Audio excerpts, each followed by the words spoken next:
Iniciamos mais um Elga e Você, o nosso programa, sempre com muita informação e conteúdo com credibilidade, e eu adoro estar aqui com vocês. Hoje o nosso programa está assim muito especial. Recebemos a desembargadora, doutora Clarice Claudino, maravilhosa, que nos presenteou com todo o seu conhecimento e sua experiência, falando sobre mediação e conciliação, que é a nossa tendência agora. Olha, qual é a porta mais eficiente para a gente bater primeiro? Vai ser a conciliação, ou seja, é um caso de relacionamento continuado ou não? Fique aqui comigo que o Elga e Você está apenas começando.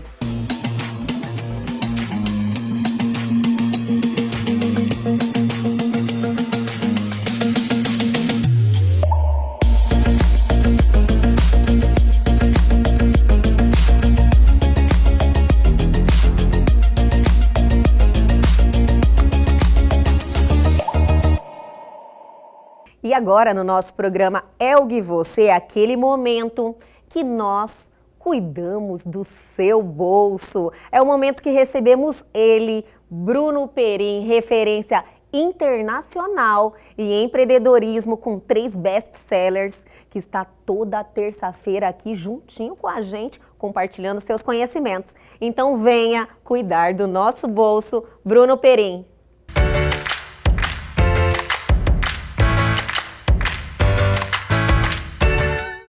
E aí, pessoal do programa Elga e Você, mais uma vez compartilhando com vocês aqui um pouquinho de empreendedorismo. Quantas vezes você tá ali durante o dia e começa a resolver uma coisa atrás da outra, e quando vê, o dia passou e você tem aquela sensação que no final não era bem aquilo que você deveria ter feito, que você não construiu o que era mais relevante. Isso acontece seguido e eu resolvi fazer esse vídeo até porque hoje foi um dia que começou a acontecer um pouco isso comigo. E é normal, totalmente natural acontecer. O bom é que não aconteça tanto e quando acontecer você perceba. Por exemplo, hoje foi um dia que, nossa, muitas coisas começaram a surgir, muitas urgências, muitas demandas, muitas pessoas pedindo minha atenção. Aí quando eu me dei conta era 4h10 mais ou menos, e uma pessoa disse, nossa, Bru, você ainda não me confirmou tal coisa por e-mail e tal. Eu falei, caraca, velho, nem abri o meu e-mail ainda, é 4h10 da tarde. Eu falei, meu Deus. Eu falei, cara, o que eu tô fazendo? Aí eu, para tudo. Fui lá, respondi essa urgência, peguei um chazinho, tá aqui ele, e disse, não, agora eu vou organizar tudo, porque senão eu vou deixar escapar coisas que são importantes, coisas que são estratégicas. E isso é essencial para todo empreendedor e toda empreendedora. Então você não pode, eu sei que tem muita urgência, ainda mais quando o seu negócio é pequeno, tudo depende de você. Cara, você não pode deixar escapar. Você precisa sempre ter uma linha norteadora do seu dia, daquilo que é totalmente relevante para aquilo que você quer construir. Porque senão as coisas vão se perder. Vai sendo natural você trabalhar sempre com as urgências que surgem e você acaba não construindo as coisas mais relevantes. Então toma esse cuidado. Quando você percebe, melhor é, antes de começar o dia já tem essa organização. Se começou na pauleira e você se deu conta que tá assim, cara, peraí, para tudo, porque é melhor trabalhar organizado, perde 10 minutos, mas é melhor trabalhar organizado. E aí, qualquer coisa, sempre que você notar isso, faça essa pausa e tal, mas não continue sem ter essa organização, porque isso gera uma perda bem significativa lá na frente, quando você percebe que não está construindo aquilo que deveria.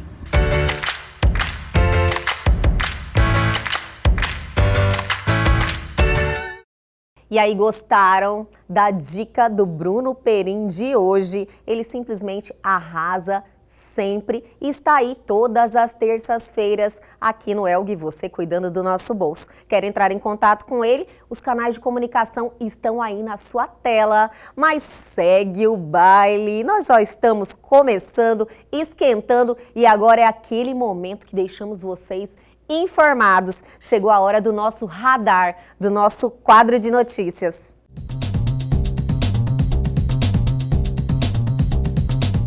O Senado aprovou na última quinta-feira um projeto que determina como deverá ser aplicado o dinheiro do Fundo de Universalização dos Serviços de Telecomunicação. A proposta obriga a implementação de internet banda larga em velocidades adequadas em todas as escolas públicas do país, principalmente aquelas localizadas fora das cidades.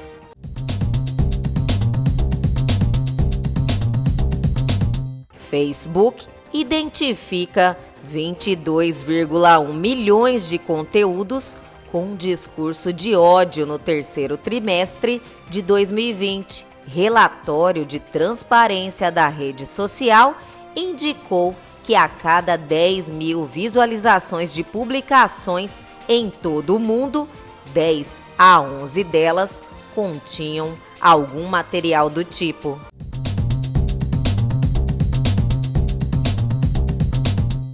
Apple anunciou um programa para pequenos negócios que disponibilizam seus aplicativos para seu ecossistema. Desenvolvedores que ganham menos de $1 milhão por ano irão pagar uma comissão de 15% em vez da taxa tradicional de 30%. A novidade passa a valer em 1º de janeiro de 2021.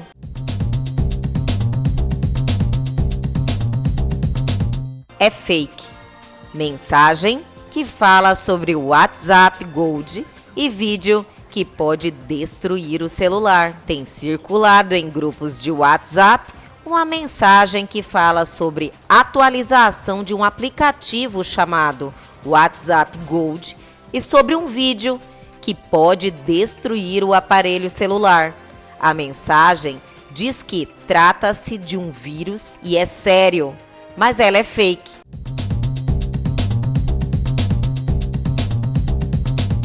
William acompanha investigação sobre entrevista polêmica de Diana. O príncipe William entrou em contato com a BBC para se certificar de que a rede de televisão estabeleça a verdade com uma investigação independente da polêmica entrevista do repórter Martin com a princesa Diana.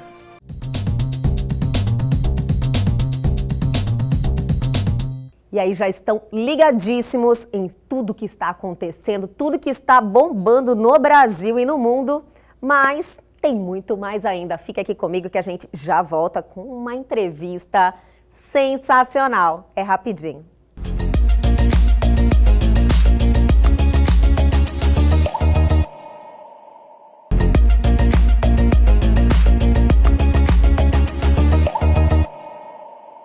E agora no nosso programa Elgue Você, vamos ter um bate-papo mais que especial. Estou muito honrada com a presença dela, desembargadora Clarice Claudina. Eu quero agradecer muito a sua presença, por você ter aceitado o convite e estar aqui nos presenteando com toda a seu conhecimento, que eu tenho certeza assim, que é muito vasto e que vai ajudar muita gente que está nos assistindo. A honra é toda minha. E é assim, um momento em que eu venho com o coração aberto para trocar ou para compartilhar as experiências, os pontos de vista e aquilo que nós temos visto nesses mais de 20 anos que eu estou aí envolvida com a Semana da Conciliação, que antes era só o Dia Nacional da Conciliação. Então isso tem muito tempo já, muita experiência sedimentada, e que eu tenho assim muita vontade, muito amor em compartilhar. E é um assunto assim muito interessante e pertinente, porque hoje em dia tem novas ferramentas para a solução, até de uma forma mais eficaz, né, desembargadora, dos conflitos, que os conflitos assim são algo que pesa na vida da pessoa, né? Aquilo vai se arrastando. Então assim, além da questão em si, que gera uma como que eu poderia dizer, é uma raiva. A pessoa que está com algum problema com a outra, ela carrega um peso, né? Ela vai lá, ela quer uma vingança, ela quer uma punição por algo. Então, e eu acredito que a mediação e a conciliação, ela busca tirar esse peso, resolver de uma forma mais célere e que a pessoa saia mais satisfeita, talvez, né? Não tenho dúvida disso. E nós chamamos isso do custo emocional do processo, que pode e deve ser estimulado a ser evitado. Muitas pessoas adoecem porque não sabem lidar com essa energia pesada, com esse rancor, com essa mágoa, transfere para a mão do juiz, terceiriza essa solução, mas continua vinculada com aquele emocional todo emaranhado, todo conturbado por emoções que ela não olhou. E hoje a tendência é, depois de uma cultura já esgotada, esse nosso modelo de cultura litigiosa no Brasil, de uma década para cá, nós, que eu digo Poder Judiciário, tomou para si essa vontade de mostrar para a população que o Poder Judiciário é feito por todos nós. E Sim. que nós podemos fazer um Poder Judiciário mais leve, mais eficiente, a partir de uma nova concepção, de uma nova filosofia de vida, de uma nova maneira de olhar o conflito. Ter Sim. conflito é inerente ao ser humano. E nós só crescemos, só aprendemos mediante esses conflitos. Mas culturalmente nós fomos ensinados a ver o conflito como algo ruim, como algo negativo. E quando temos algo negativo, algo ruim, nós queremos delegar ele para outra pessoa. Sim. E aí isso formou essa cultura de tudo ir para o judiciário. E nem tudo que vai para o judiciário se resolve mediante uma sentença. O que eu vejo assim, até por essas novas ferramentas, que eu acredito que é algo que não volta mais, é uma tendência, né, que vai se instalar cada vez mais, mas que o judiciário vai ser o último recurso, né? Para chegar no judiciário, realmente tem que não ter conseguido alguma solução mediante a mediação ou conciliação, né? Essa é a ideia que está vigente hoje na política judiciária de tratamento adequado de conflitos.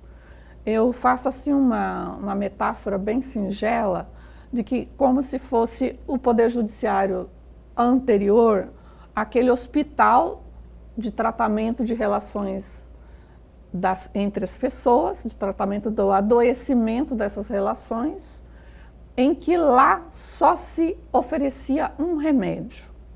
Hoje nós temos uma multiplicidade de remédios que você vai poder buscar no Poder Judiciário. E aí depende do profissional que vai receber esse cliente, explorar, olha, qual é a porta mais eficiente para a gente bater primeiro. Vai ser a conciliação, ou seja, é um caso de relacionamento continuado ou não. Se for, por exemplo, uma batida no trânsito entre duas pessoas que não têm relacionamento nenhum, não tem nenhum vínculo né? a ser mantido, a conciliação é a porta ser, então, pedido Sim. socorro. Vai lá pedir o remédio para aquela patologia. Se é um relacionamento, uma intercorrência entre vizinhos, é um relacionamento, você vai ter que conviver com aquele vizinho, tendo processo ou não, resolvendo ou não. Aí a mediação entra como o medicamento adequado, como a solução, ou seja, a ferramenta adequada para tratar aquele tipo de conflito. E nesse cenário todo nós ainda incrementamos outras ferramentas, como as oficinas de parentalidade, que são adequadas para aqueles casos que vão para a mediação, mas que antes da mediação a gente faz um preparo de conscientização para as pessoas nessa oficina. O que seria essa oficina? Um espaço dividido em abordagens adequadas, uma para o homem, outra para a mulher, outra para a criança e outra para o adolescente. Sim. Porque a abordagem, para eles entenderem qual é o papel de cada um nesse cenário de separação ou de dissenso entre guarda, entre alimentos, é preciso que cada um receba um tipo de incentivo para olhar qual é o seu papel mais adequado diante daquele conflito. Então, por exemplo, uma criança de 10 anos, ela está ali servindo de escudo entre os pais. Isso é verdade. O pai não tem consciência disso, ele não está fazendo isso porque quer, é o recurso que ele aprendeu no automático. A mãe do mesmo jeito. E a criança não sabe como se comportar no meio disso e fica numa mistura de sentimentos que faz muito mal para ela. Com então aí a certeza. gente ensina como a criança lidar melhor com essa situação. Como pai, despertar, puxa vida, eu estou fazendo do meu filho uma arma, isso não é bom para ele. Para a mãe, da mesma coisa. Então, são espaços de consciência. E a criancinha de 6 anos, por exemplo, ela vai receber um outro tratamento com psicólogo, mais lúdico, para detectar como é que está sendo essa interferência no psicológico dela e fazer, então, um outro tipo de abordagem. E esses espaços, então, eles acabam criando uma consciência melhor, trabalham o emocional dessas pessoas e depois, quando elas vão para uma sessão de mediação, elas já estão com outro olhar, com uma outra visão. Com certeza. Temos também as oficinas de direito sistêmico, onde a gente aplica os princípios das constelações familiares de Bert Helling. Olha que interessante. Sim. Já faz alguns anos que nós temos essas, já temos 4 para 5 anos que nós temos esse isso é uma trabalho, novidade, eu né? não sabia que Temos já... e com resultados extraordinários. Também é um espaço de conscientização. Naquela demonstração, naquela representação de uma constelação na oficina, Sim. todos que estão ali se veem naquela situação e se conectam com aquela energia e acaba percebendo o que está por trás daquele conflito. E aí as surpresas são as mais variadas possíveis. E é um espaço, então, de conscientização onde essa energia vai reverberar em todo o sistema familiar. E às vezes as pessoas que estão no processo nem vão na oficina. É só o processo que é levado para a oficina, ou seja, o caso. Sim. Mas isso reverbera no emocional das pessoas e elas conseguem começar a enxergar melhor as soluções que elas vão poder construir lá na mediação. A humanização é Total. 100%. Né? A questão da mediação. Inclusive, a senhora até conceituou muito bem, mas as pessoas que estão nos assistindo, e alguns profissionais que nós conversamos um pouquinho antes, ainda se confundem, né? A mediação. E eu vi que na mediação, geralmente, um dos traços marcantes é quando existe um vínculo, seja de parentes, né? Na questão, por exemplo, de um inventário, questão familiar, é mais na mediação. E a mediação também, o que eu entendo, desembargadora, é que eu acredito que a solução tem que chegar das partes, né? Sem dúvida.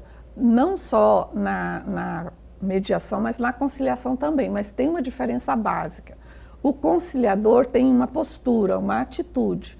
Ele vai, então, aproximar as partes, vai dinamizar ali o diálogo, mas ele pode dar alguns palpites. Olha, será que vocês...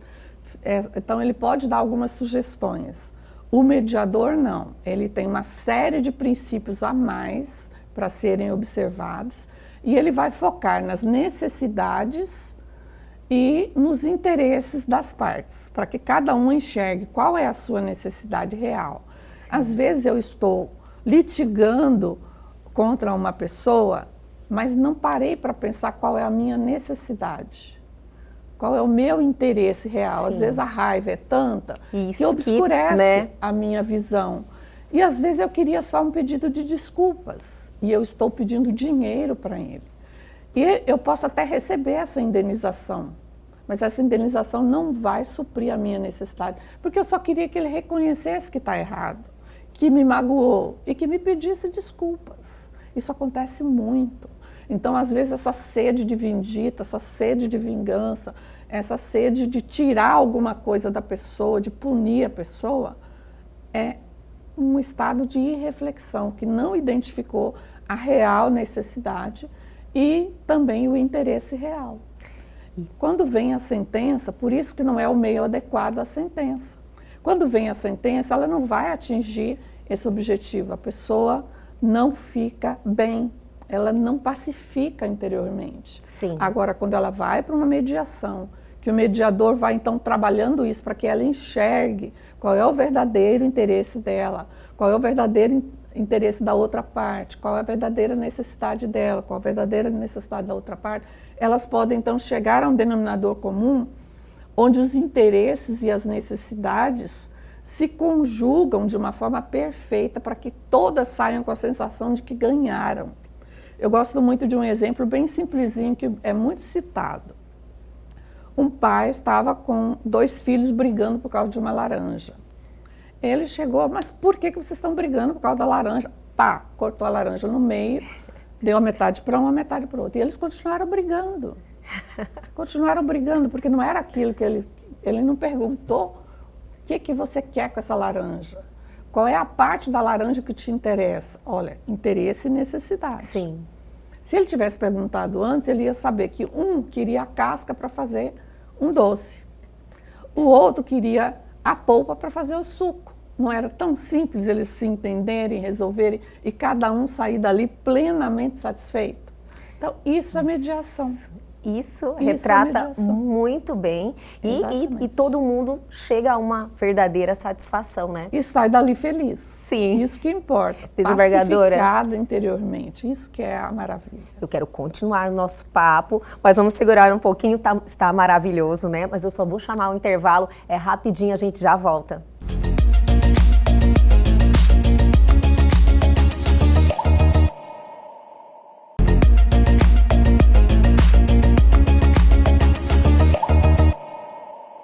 Estamos de volta em um dia muito especial. Estamos recebendo aqui a desembargadora Clarice Claudino, que está nos presenteando aqui com tanta informação que eu tenho certeza assim que ajuda muitas pessoas a saberem como está sendo abordado essas questões hoje, né, desembargadora? É um fato bastante interessante porque foram muitas mudanças. Muitas. Em 2010 foi editada a Resolução 125 pelo Conselho Nacional de Justiça, que foi uma revolução. Até então, tudo que nós fazíamos pelo movimento permanente, pela conciliação, eram movimentos pontuais, não havia uma política nacional. Embora nós já estejamos agora na 15ª Semana da Conciliação, que vai ser do dia 30 desse mês de novembro ao dia 4 de dezembro, nós ainda não tínhamos instrumentos para fazer com que isso virasse um padrão em todos os tribunais. E essa resolução veio fazer isso. Olha que maravilha. Transformou nessa padronização, não só a mediação foi introduzida, mas também deu uma repaginada, um ar de profissionalização na conciliação que até então a gente fazia por pura intuição. Isso é verdade. E aí então trouxe essa profissionalização que eu reputo um momento dos mais importantes nessa seara da pacificação social. E a partir disso também veio, logo alguns anos depois, veio uma outra resolução muito importante, a 225, que instituiu a justiça restaurativa no Brasil, que é algo também que é uma outra porta que nós também já ofertamos para os nossos jurisdicionados, que são os círculos de construção de paz. Uma ferramenta muito simples e altamente eficiente para, então, nos ensinar a dialogar, a construir valores. Sim. Sabe, aquele formato tradicional lá dos aborígenes, aquela tradição em que quando na tribo tinha um problema, todos se reuniam e se responsabilizavam por dar, então, uma atenção para aquele problema. Sim. Até que se encontrasse uma solução. E isso hoje nós fazemos na Justiça Restaurativa. No nosso tribunal nós temos várias comarcas já com esse tipo de serviço, nos SEJUSCs, que são os centros judiciários, onde temos a mediação, onde temos a conciliação, onde temos as oficinas, onde temos também as oficinas de parentalidade e as de direito sistêmico, e mais os círculos de paz. Então, olhem quantas portas Sim. o advogado tem à sua disposição para bater antes de judicializar ou antes de entregar na mão do Estado juiz. E essa é a minha dúvida. Essas ferramentas que não são litigantes ainda, porque não ingressaram com o processo, que os que estão conflitantes lá, que têm o problema, eles podem bater onde? Tipo assim, olha, eu tenho um problema, desembargadora, hoje eu procuro onde? O SEJUSC? Onde eu vou? É muito boa a sua pergunta, perfeita. Porque nós temos duas situações. Se o processo já está em curso, ele vai procurar o advogado do caso, vai pedir para o juiz do processo, olha, me manda para mediação, ou vamos tentar uma oficina de parentalidade para que eles possam entender até onde vai a conjugalidade, separar isso da parentalidade, porque a gente não tem ex-pai, a gente não tem ex-filho, a gente tem ex-consorte, né? Mas está tudo misturado aqui dentro e a gente às vezes não consegue distinguir o que está impactando na parentalidade, que é o que vai permanecer, ou na conjugalidade, que é o que está acabando, é o que já se dissolveu. Então, o advogado precisa saber disso. Agora, quando isso ainda não tem processo, ele vai ao Sejusc da sua comarca. Nós temos 43, 44 portas dessas no Poder Judiciário. Inclusive, em Cuiabá tem o de primeiro grau, que funciona no fórum, tem o dos juizados especiais, que funciona ali próximo do 44 Batalhão. Temos também o do meio ambiente, que funciona lá no bairro, ali onde é o meio ambiente mesmo, perto do Bosque da Saúde. Bosque da Saúde. E temos o da Infância e Juventude, que é pioneiro no Brasil, onde todas essas ferramentas são aplicadas aos jovens em conflitos com a lei. E nas cidades do interior, no fórum, que tem, então, o Sejusc, que vai fazer o cadastramento no PJE pré-processual. O advogado pode abrir o PJE e ir na plataforma lá do pré-processual e já cadastrar o seu caso, ou a própria parte vai até o Sejusc e faz o cadastramento do seu caso. Resolvida a situação, a pessoa que foi ao Sejusc, embora ele não tenha ajuizado um processo, ele vai ter uma sentença que garanta a ele o cumprimento um título executivo, um título judicial executivo. Então, ele não precisa propor, ele não precisa inchar mais o Poder Judiciário para ter a garantia da solução. Agora, é preciso sim que ele esteja aberto a contribuir para que ele e a outra parte construam uma solução que seja boa para eles, que seja boa para os dois e que realmente resolva aquela pendenga ali para não ficar o ranço de algo que não foi digerido, não foi resolvido, como é o que acontece quando o juiz profere a sentença. Sim. Às vezes, nenhuma das partes se conforma. É verdade. É muito comum a gente receber recurso das duas partes. E aí? Isso é a prova de que aquele caso reclamava uma participação das partes para elas construírem algo melhor. Porque o juiz ele vai lidar com a letra fria da lei. Ele não vai poder considerar a emoção de um, a emoção do outro, que muitas vezes ele nem conhece. Ele não vai poder explorar a necessidade, o interesse e ver onde está a zona de consenso entre eles. Não há essa possibilidade. Ele vai difícil, pesar, né? Vai botar nos pratos da balança, vai pesar e vai dar formar o seu convencimento daquela situação. Então, né? Hoje a sentença é a última porta a ser batida pelo profissional. Mas aí o profissional precisa estar antenado com essas coisas. É sobre isso que eu quero continuar o nosso assunto, desembargadora. Eu queria saber qual é o papel, como é que na realidade, como é que esse advogado ele está se comportando com essa modernização, essa tendência agora. Porque antes o advogado, na realidade eu acho que desde quando na faculdade, o advogado ele vem sendo educado ao debate, ao contencioso, né, a ele ir para a justiça. E agora ele está tendo que enxergar de uma maneira diferente a conciliação, a mediação. Além do que ele também precisa estudar, os profissionais que já estão atuando aí desde antes dessas mudanças, eles precisam também de ter aí um curso de mediação. É necessário isso? Ou ele pode atuar, não existe nada que impeça, mas seria interessante, né? É muito interessante que o profissional, que eu chamo de executor do direito, que às vezes não é só o advogado, mas também todos aqueles que fazem parte do sistema judicial, como peritos, como qualquer outro desses atores do sistema, né? Assistente social, psicólogo. Porque essas mudanças, elas se consolidaram no nosso sistema por meio da lei de mediação e pelo próprio CPC, o Código de Processo Civil. Ele encampou todo esse microsistema que foi criado pela Resolução 125. Consolidou em lei aquilo que era uma resolução. Mas ainda há muita resistência, e a maior resistência é daqueles que ainda não conhecem suficientemente essas possibilidades das quais eu me referi. Sim. E principalmente porque esse cenário novo, existe uma postura também nova. E nós fomos formatados.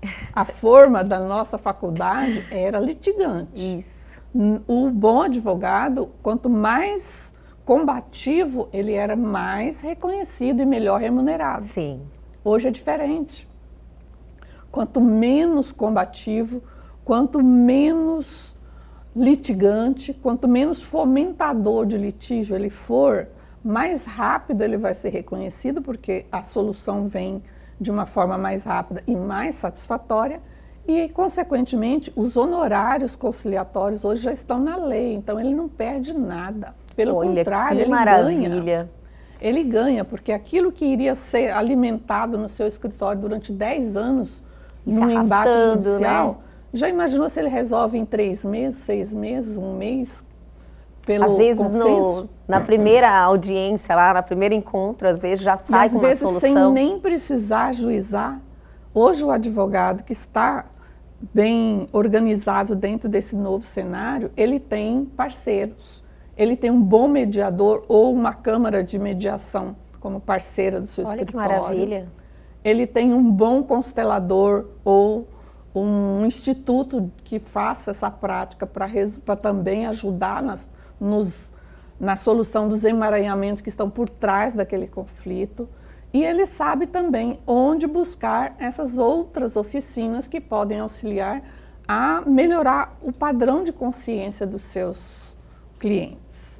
Com isso, ele às vezes, na maioria das vezes, lá no próprio escritório, ele já resolve. E aí ele vai no Sejusc só buscar uma homologação. Sim. Sem inchar a máquina pública. Maravilha. Sem onerar suas partes com custas, com essas outras despesas, e dar efetividade àquilo que o seu cliente quer, de verdade, o interesse real dele. Porque o advogado precisa, ele é o primeiro juiz da causa. Com certeza. E ele precisa saber, então, como tratar isso para avaliar e explorar melhor esse sistema de múltiplas portas. E o mais interessante, numa audiência de mediação, o comportamento do advogado, o papel do advogado ali é diferente. Sério? E a maioria fica, então, meio deslocado, assim, ele não se encontra o seu... Ou se sentindo ameaçado. Fala, poxa, esse mediador acha que é mais importante do que eu. Sim. Ele se sente, então, às vezes, ameaçado. Porque ele não entendeu que o papel dele ali não é representativo. O papel do advogado na mediação é consultivo. Ele está ali ao lado do seu cliente para orientar o seu cliente depois que o cliente chegou a algum tipo de conclusão. Sim. Ele vai, então, orientar o seu cliente. Olha, mas isso não é bom por isso, por isso, por isso. Tem esse risco. Ou, então, olha, isso é bom, isso está tudo dentro da legalidade, você pode dizer sim. Então, o papel dele é diferente. Aquele papel de falar pelo cliente Sim. não é o da mediação. A voz e a vez na mediação é o cliente. E isso causa essas inseguranças. Isso. Às vezes resistência, porque não conhece ainda como explorar melhor esse ambiente, como transitar nele com naturalidade e segurança, e aí prefere dizer, não, eu não quero mediação. Já ser contra. Quando poderia muito bem ter se louvado daquela ferramenta e ter resolvido. Com toda certeza. É uma questão de se adequar né, o que está acontecendo e realmente ver que isso é o melhor caminho para todos, né? Só da forma mais célere, da pessoa sair mais satisfeita, então já é o caminho mais correto a seguir. Desembargadora, eu quero continuar, tem muito ainda que a gente precisa conversar. Tem a questão dos processos agora serem online, né? Tudo virtual, pandemia, mas... Esse é um assunto deveras interessante. Vai ser do próximo bloco. Vou chamar o intervalo, mas a gente já volta com mais doutora Clarice Claudino.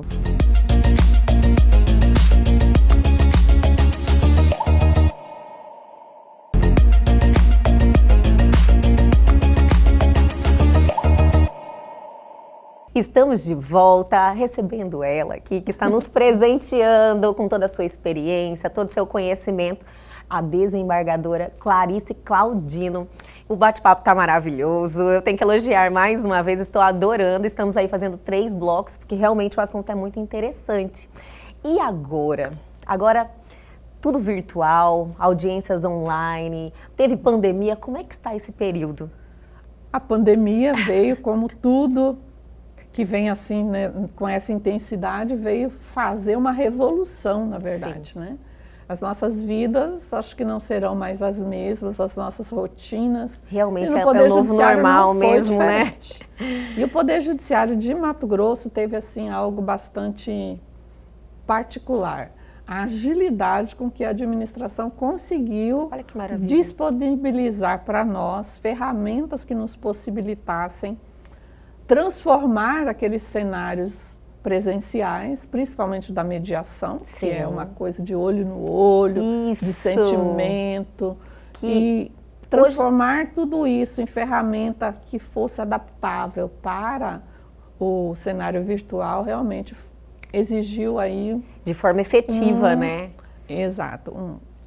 Um plus que nós não podemos deixar de registrar o quanto o nosso tribunal é de vanguarda nesse sentido. Então, hoje nós já estamos com todas essas ferramentas da conciliação, da mediação, os círculos de construção de paz foi a nossa primeira experiência. Nós começamos por ele porque vimos que neles nós poderíamos fomentar uma melhoria emocional para nós próprios, para os nossos servidores, para os nossos colaboradores mais diretos, e assim a gente foi espalhando.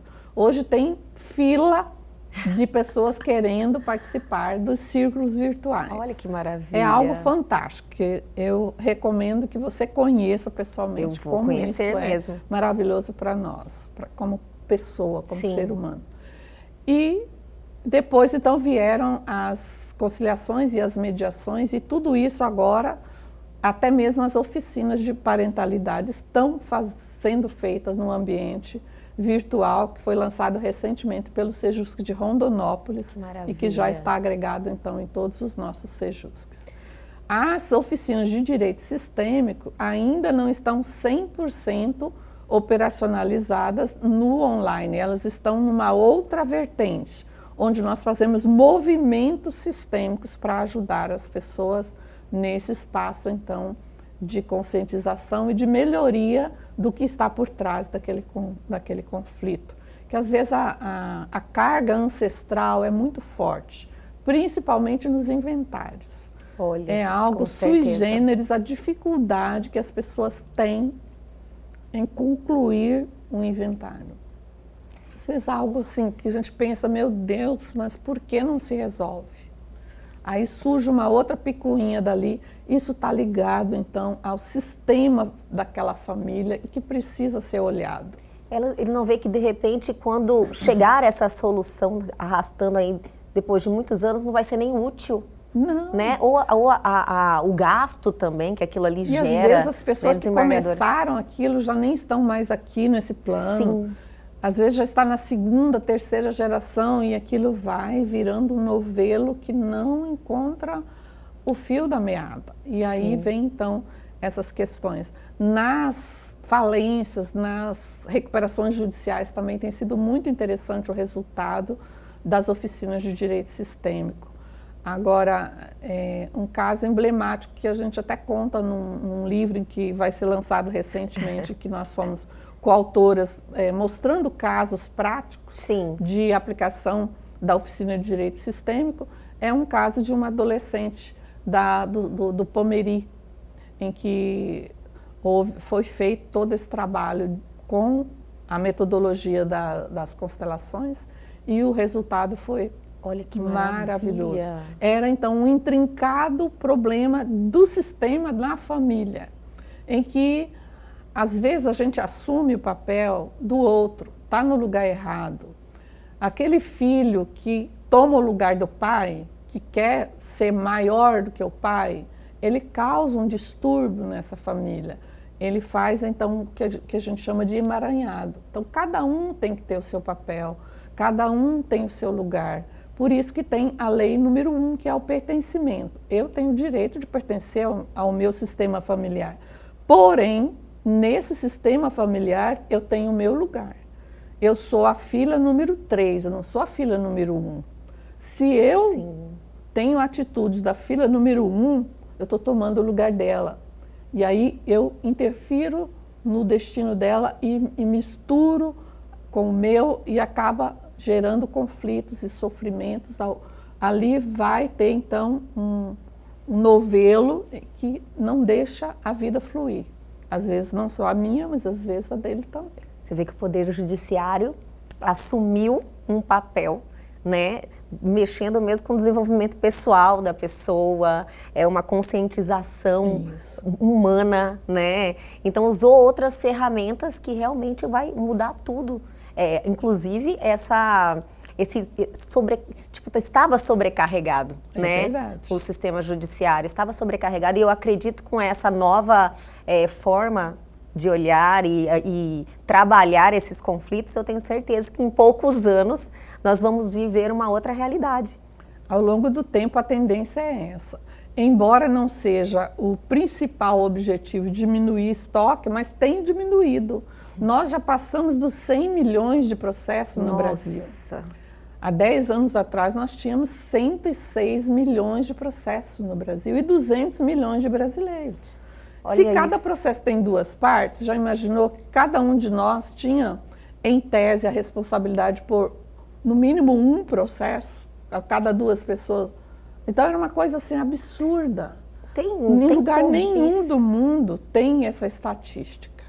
Então, hoje nós já estamos com menos de 80 milhões. Mato Grosso, nos últimos anos, cada vez tem diminuído o percentual de litigiosidade e de efetividade naquilo que está em processamento. Sim. Temos aí o reconhecimento nacional em diversos momentos, graças a essa nova consciência. E o papel dos magistrados também é muito importante, porque o magistrado também precisa mudar a mentalidade. Isso é verdade. Mudar a sua forma de atuar. Quando eu vejo alguém entrando na minha sala, ou numa sala de audiência, eu não posso mais imaginar que é só alguém que está entrando. Ele entra com toda a sua ancestralidade, com toda a sua história, e eu preciso respeitar isso. E esse olhar respeitoso do magistrado suaviza todo o ambiente, faz toda a diferença. E o advogado também pode adquirir essa mesma postura. E isso vai virando uma filosofia de vida. Isso. E isso humaniza como nunca toda a nossa vida, todos os nossos ambientes, todas as nossas relações. Com certeza. E nós temos ainda uma ferramenta também assim transcendental chamada CNV, Comunicação Não Violenta. Ela permeia todos esses novos saberes. Com certeza. Eu estive já com profissionais conversando sobre comunicação não violenta. E ela é utilizada na mediação, na conciliação e em todos esses novos saberes que nós estamos divulgando e propagando e praticando, ela está presente.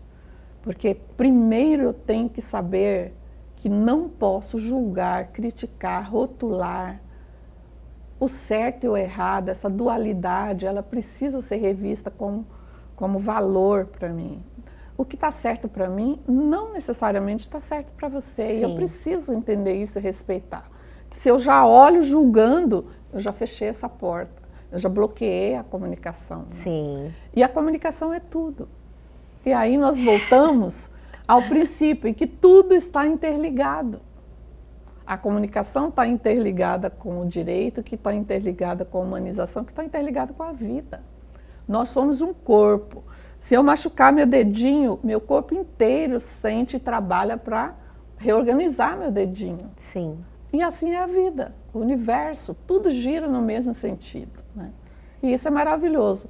A física quântica está aí para demonstrar para nós que tudo é matéria, que tudo é a mesma energia, né? Que tudo é energia, só muda o estado de condensação dessas energias. Desembargadora, a senhora tem um olhar totalmente diferenciado para a humanização, né? Buscou, eu acredito, muito ter mais conhecimento. E isso faz uma diferença assim, enorme, inclusive para olhar a mediação, conciliação. Isso é uma tendência dos magistrados, dos desembargadores, eles estão aceitando também dessa forma, que ter esse conhecimento, olhar dessa forma, vai melhorar as relações? Ou é algo que tá difícil? Não tá difícil não. A gente sabe o que aquela máxima que diz que o conhecimento ele dá um efeito, mas o exemplo é o que arrasta. Sim. E eu tenho percebido isso, que em alguns tempos, assim, muito lá atrás, me rotulavam como ingênua, como algo assim, alguém muito sonhadora. Hoje não, hoje todo mundo já respeita e vê isso como uma filosofia de vida mesmo, Sim. que muitos acham interessante, às vezes aderem em parte, às vezes em menor parte, mas isso a gente já tem um trânsito assim, muito leve, muito bacana no nosso ambiente. Então, eu vejo isso como uma tendência mesmo. Aliás, o que nós estamos fazendo aqui nessa experiência terrena? Sim. Evolução. Evolução. E a evolução do ser humano passa necessariamente por entender e respeitar a humanidade do outro, porque quando eu respeito a sua humanidade, estou respeitando a minha também. Então, certeza. isso é a vida, né? A dinâmica da vida, eu acho que está agora na pandemia mais do que nunca, Com certeza. nos mostrando isso. Precisamos evoluir. E evoluir, no meu modo de viver, é viver com qualidade de paz. Não é ausência de conflito, é paz. É ter certeza de que tudo tem um propósito, de que tudo tem uma solução e de que eu sou responsável por essa solução. Com certeza. E é isso. Nossa, desembargadora, eu fiquei assim muito feliz, esperançosa, sabe? Quando você olha com mais esperança que vamos melhorar, né? Porque geralmente eu convivi em fóruns, em ambiente, em audiências, senti aquele clima pesado. Isso. E eu acredito que tudo isso, se é uma tendência agora, que já se instalou, né? É uma realidade, não é tendência. Eu tenho certeza que a mudança vai ser concreta e logo, logo, assim, teremos uma outra realidade, né? Eu tenho essa certeza. E convido a todos a trabalharem também a partir do seu próprio potencial, porque todos nós temos a luz aqui dentro, temos todas as ferramentas de melhoria e de capacitação das nossas virtudes, mas a ferramenta, o único que pode manuseá-la sou eu, a minha sou eu, a sua é você, e é você com você. Então, cada um fazendo a sua parte, nós teremos em breves dias um mundo muito melhor. Eu sempre penso, o que mundo eu quero para os meus netos? Tenho 7 netos. E que mundo que eu quero? Eu sou responsável por deixar pelo menos sementes desse mundo que eu quero, que eu desejo para eles. E também fomentar na mente deles que eles também são responsáveis, desde pequenininhos, por construir aquilo que eles acham que é o bom para eles, porque aí vai ser o bom para o outro também. Maravilhoso.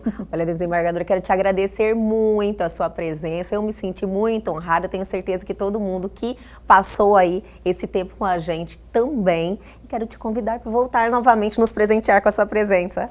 Obrigada, eu só queria retificar que eu tenho 8 netos, porque embora um não tenha sobrevivido, ele é meu neto e eu reconheço e dou lugar para ele. E isso faz parte também desse aprendizado, você vê que a gente ainda está se adaptando, às vezes a gente esquece que os que não estão aqui no plano visível Sim, não também, deixaram de existir. com certeza. E eu estou sempre às ordens, gosto muito de compartilhar, gosto muito de aprender também coisas novas. E as suas perguntas foram assim muito felizes, porque foram assim extraindo coisas que eu nem tinha pensado sobre elas e que foram fluindo. Ai, que maravilha! Então, muito essa obrigada. sua espontaneidade ajuda muito a gente a ficar de bem com a câmera e a lidar bem com essa situação que não é o nosso dia a dia. Muito obrigada. Eu que agradeço. Agradeço e logo, logo estaremos juntas novamente. Muito obrigada. Obrigada eu. E o Elga e Você de hoje fica por aqui, mas amanhã nós estamos de volta às 21h30. Perdeu algo? Quer entrar em contato com a gente? Os nossos canais de comunicação estão aí na sua tela e tem também o nosso canal no YouTube. Entre lá, se inscreva, reveja essa entrevista e muitas outras maravilhosas que estão lá à sua disposição. Aguardo vocês amanhã aqui na TV Pantanal, canal 22.1.